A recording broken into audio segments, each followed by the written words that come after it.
Savez-vous que prendre la Sainte Seine a une puissance incroyable? C'est un cadeau que Jésus nous a laissé qui détient de puissantes clés pour vos vies. À chaque fois qu'on prend le pain et le vin, on se rappelle de la croix. Il est dit, or notre puissance vient de la croix. Se souvenir de ce que Jésus a fait à la croix donne une puissance pour votre vie exceptionnelle. On ne peut pas s'en passer. Je vous promets que depuis que j'ai commencé à prendre la Sainte Seine tous les jours, en famille ou même seul, ma vie s'est transformée. On lit dans 1 Corinthiens 1,18. Car la prédication de la croix est une folie pour ceux qui périssent. C'est une folie pour le monde. Mais pour nous qui sommes sauvés, elle est une puissance de Dieu. Amen, alléluia. Donc quand Pierre annonce la croix, après avoir été baptisé du Saint-Esprit, vous vous rappelez ce qui s'est passé? Ils descendent à Pentecôte, il était dans la chambre haute, ils ont prié tous ensemble, il y a des langues de feu qui sont descendues sur eux. Et là, 3000 personnes se convertissent instantanément, juste parce qu'il a proclamé ce que Jésus avait fait, d'une simplicité effarante. Mais la puissance de Dieu est là-dedans. Paul dira, lorsque je suis allé chez vous, ce n'est pas avec une supériorité de langage ou de sagesse que je suis allé vous annoncer le témoignage de Dieu, car je n'ai pas eu la pensée de savoir parmi vous autre chose que Jésus-Christ et Jésus-Christ crucifié. Il ne voulait rien savoir d'autre que Jésus-Christ et Jésus-Christ crucifié. Il a tout mis de côté juste pour ça, vous imaginez? Il continue en disant, ma parole et ma prédication ne reposaient pas sur les discours persuasifs de la sagesse, mais sur quoi? Sur une démonstration d'esprit et de puissance, afin que votre foi fût fondée non sur la sagesse des hommes, mais sur la puissance de Dieu. Non sur la sagesse des hommes, mais sur la puissance de Dieu. Pas l'intelligence, mais la puissance de Dieu. Il y a quelque chose de surnaturel qui se passe quand on proclame la croix. Si le plus important des apôtres qui a écrit plus des 3/4 du Nouveau Testament, si Paul a préféré faire taire toute sa théologie au profit de la simplicité, de l'annonciation de Jésus-Christ et de ce qu'il a fait à la croix, c'est qu'il savait que toute la puissance se trouvait là. C'est dire à quel point c'est important de proclamer la croix sur nous, de proclamer la croix sur les perdus, sur nos familles, sur absolument tout, parce que de là vient une puissance surnaturelle. Dieu aime quand on parle de la croix, c'est important. Et Jésus, d'ailleurs, nous a donné un moyen simple, mémotechnique et hyper abordable, parce que ça coûte pas cher du tout, de se souvenir de la croix. C'est le pain et le vin. Vous ferez ceci en mémoire de moi. C'est magnifique.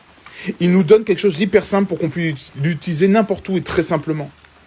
Il est dit dans Corinthiens 11. C'est pourquoi celui qui mangera le pain ou boira la coupe du Seigneur indignement sera coupable envers le corps et le sang du Seigneur. Ah, on peut boire et manger indignement. Ok. Il continue en disant, car celui qui mange et boit sans discerner le corps du Seigneur, mange et boit un jugement contre lui-même. Ah, je bois un jugement contre moi-même si je ne prends pas indignement. Donc, ça veut dire quoi? Il y a plusieurs interprétations à ça. Calme-toi. Première interprétation, certains disent que si on prend la scène sans avoir confessé tous nos péchés avant, qu'est-ce que j'ai fait, est-ce que j'ai fait ci, est-ce que j'ai fait ça, est-ce que j'ai sorti les poubelles, etc. On est mal si on ne fait pas ça. Le problème à ça, c'est que Jésus est justement mort à la croix pour que nous soyons non pas sous la condamnation, mais que nous devenions nous-mêmes la justice de Dieu en Jésus-Christ. Nous incarnons sa justice, celui qui l'a justifié, qui l'a racheté. Donc, autre interprétation, celle-là ne marche pas. Certains disent qu'il faut prendre la scène de façon pieuse, sans ivrognerie et excès de table. C'est vrai, c'est dans le contexte. Mais c'est pas ça que ça veut dire. En fait, le mot lui-même, c'est euto en grec. Ici, c'est un pronom réflexif. Réflexif, pensez au reflet, d'accord? Réflectif. Donc, cela veut dire que c'est nous-mêmes qui nous jugeons et non Dieu. Dieu n'est pas là venu pour nous juger, il est venu pour nous annoncer un temps de grâce, pour nous sauver. Donc, celui qui se condamne quand il mange indignement sans discerner le corps de Christ, c'est nous-mêmes. Et Dieu est venu nous sauver de nous-mêmes. Le jugement, c'est pour plus tard. Donc, ne pas discerner le corps de Christ, ce n'est pas mal manger ou de façon pieuse, non. C'est de ne pas comprendre ce que Jésus a fait à la croix. C'est de ne pas comprendre la croix. C'est confondre le pain et le vin et les prendre en même temps comme si c'était la même chose. C'est le prendre comme un symbole religieux sans comprendre. Sans comprendre ce que c'est que le pain et sans comprendre ce que c'est que le vin. Sans distinguer ce que représente la chair et sans distinguer ce que représente le sang. C'est ça, ne pas discerner. Ne pas comprendre. Donc, je vais essayer de vous faire comprendre si vous n'avez pas compris encore. Quand on prend la scène, Déjà, il faut savoir que on peut la prendre seule, comme je disais. On peut la prendre tous les jours. Donne-nous notre pain quotidien. Moi, je la prends tous les jours, ça a transformé ma vie. Ça a transformé ma vie de couple, la vie de famille. Vraiment, il y a une puissance d'ailleurs. C'est une puissance qui nous est disponible pour avancer surnaturellement dans le désert. Et en puissance. Pas comme des victimes. Tous les jours. En fait, c'est l'image de la manne qui était donnée dans le désert. La manne, c'était le pain du ciel, non? Jésus n'était pas le véritable pain du ciel. Il l'annonce lui-même. Donc, quand vous prendrez la Sainte Seine, commencez par discerner le pain ou commencez par le vin, il n'y a pas d'importance. Le pain, c'est son cœur qui a été meurtri, fouetté, battu, percé pour nous. Comme on bat le blé, comme on frappe la pâte, quand le boulanger, il frappe sa pâte pour faire du bon pain. Quand on prend le pain, on se remémore ce qu'il a subi pour notre bénéfice. Car il s'est chargé à ce moment-là de nos douleurs. Il s'est chargé aussi de nos angoisses. Les grumeaux de sang, vous vous rappelez, dans le jardin de Gethsémani? Il a sué l'angoisse. Il s'est chargé de nos maladies. Et son corps est mort, mais il est aussi ressuscité. Il est devenu un corps glorieux. Il a vaincu la mort. Et cela est notre héritage. On se rappelle, en prenant le pain, que nous-mêmes, nos corps seront redevenus glorieux. Nous ne connaîtrons pas la mort du corps, mais il sera fait de nouveau. Puis, quand on a fini par distinguer le pain, on le mange, on l'avale, on le mastique, on se remémore et on l'intègre parce que il fait partie de nous et on a goûté à quel point il était bon.